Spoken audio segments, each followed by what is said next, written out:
জয় রাধে গোবিন্দ। আজ আমি ভাগবতের প্রথম স্কন্ধে পরমেশ্বর আকার ও অবতার কথন পাঠ করব।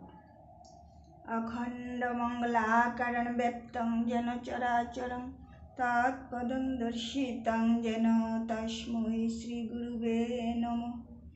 গুরু ব্রহ্মা গুরু বিষ্ণু গুরুদেব মহেশ্বর গুরুদেব পরম ব্রহ্ম তস্मै শ্রী গুরুবে নমঃ। হা কৃষ্ণ করুণা সিন্ধু দীনবন্ধু জগৎপতে গোপেশ গোপিকা কান্ত রাধাকান্ত নমস্তুতে। বাঞ্ছাকল্পতরুভর্ষে কৃপা সিন্ধু এব চ পতিতাং পাবনেভ্যো বৈষ্ণবেয় নমো নমঃ। সুত কহে শুনো শুনো যত মুনিগণ, ওই অবতার কথা কহি শুনো দিয়া মন।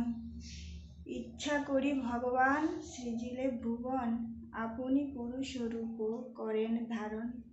অহংকার পঞ্চভূত একদশেন্দ্রিয়, সবে মিলে রূপ সৃজে ভুবনেরও প্রিয়। পদ্ম নামে রত্না ছিল ভুবনে প্রচার, যুগনিদ্রা বসেছিল পুরুষ আকার। যুগ বলে পুরুষের নাভির মাঝারে জন্মিলেন কমলিনী প্রফুল্ল আকারে। পদ্ম নামে কল্প ছিল এই ভুবনে, যুগনিদ্রা বসেছিল এই পুরুষ আকার। আর সেই পুরুষের নাভির মধ্যে জন্মিলেন কমলিনী, আর সেই পুরুষের সহযোগে আর পদ্মের গর্ভে জন্ম নেন ব্রহ্মা। পুরুষের সেই অসংখ্য অদ্ভুত হস্ত আর দেহ বিশ্বময়, এই পুরুষ অবতারই হলো সকলের মূল। নাহি তাতে সূক্ষ্ম আর নাহি তাতে কোনো স্থূল।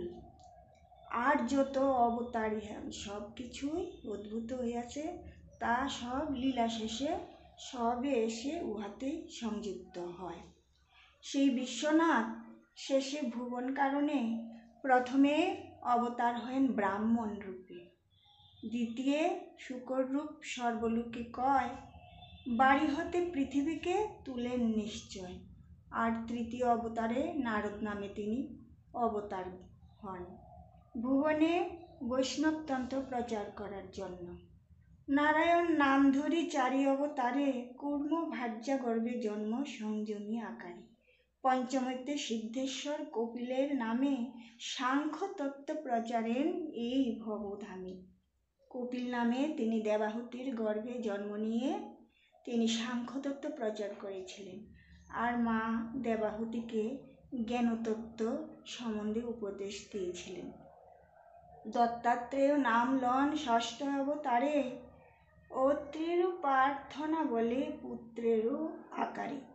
আর সপ্তমে আকুতি গর্ভে যজ্ঞ নামধারী, স্বয়ম্ভুব মন্বন্তরে যজ্ঞ অধিকারী। অষ্টমে অগ্নির পুত্র ঋষভ আকার, পরমহংস পথ যিনি করেন প্রচার। নবমেতে নারায়ণ ধরি পৃথু নাম, তুষিবারে ঋষিগণে দেহে ধরা দাম। দশমে জন্মেন হরি মৎস্য নাম ধরে, রক্ষিবারে বৈবস্বতে মোহিতরণীতে। একাদশে এই রূপ সর্বজন কয়, ধরিতে মন্দার গিরি কর্মরূপী হয়। পৃষ্ঠেতে মন্দার ধরি জলেতে ভাসয়, এর রূপ হয় দ্বাদশ তাহার। আর ষোড়শে মহিবারে দেবতা নিচয়, অমৃতে মোহিনী বেশ ধারণ করয়। ষোড়শে পরশুরাম ভুবনে বিদিত, একবিংশ বার ক্ষত্রে করেন ছেদিত। বেদশাস্ত্র প্রকাশিয়া করেন বিস্তার, এজন্য পবিত্রভাবে হয়ে এক মন। সন্ধ্যা প্রাতে অবতার করেন কীর্তন,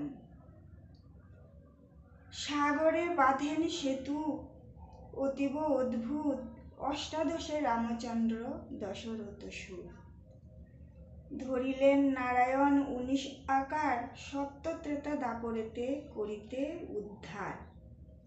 বিষ্ণুযশ নামধারী ব্রাহ্মণ ঔরসে, জন্মিবেন এই সংসারে হরি মায়া বসে।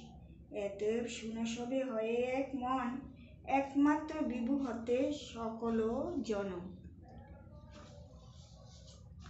বশিষ্ঠ সুখ যবে করিয়া যতন, পরীক্ষিত পাপ রাশি করিতে খণ্ডন। উপেন্দ্র হৃদয়ে করি হরিপদ সার, রচিলেখ ভাগবত অদ্ভুত আবার। যে শুনিবে যে পড়িবে এই হরি কথা, ঘুচিবে সংসার সুখ তাহার সর্বথা। আজ পরমেশ্বরের আকার গুণ বর্ণন আমি সমাপ্ত করিলাম। আবার তারপর থেকে আবার পাঠ করব।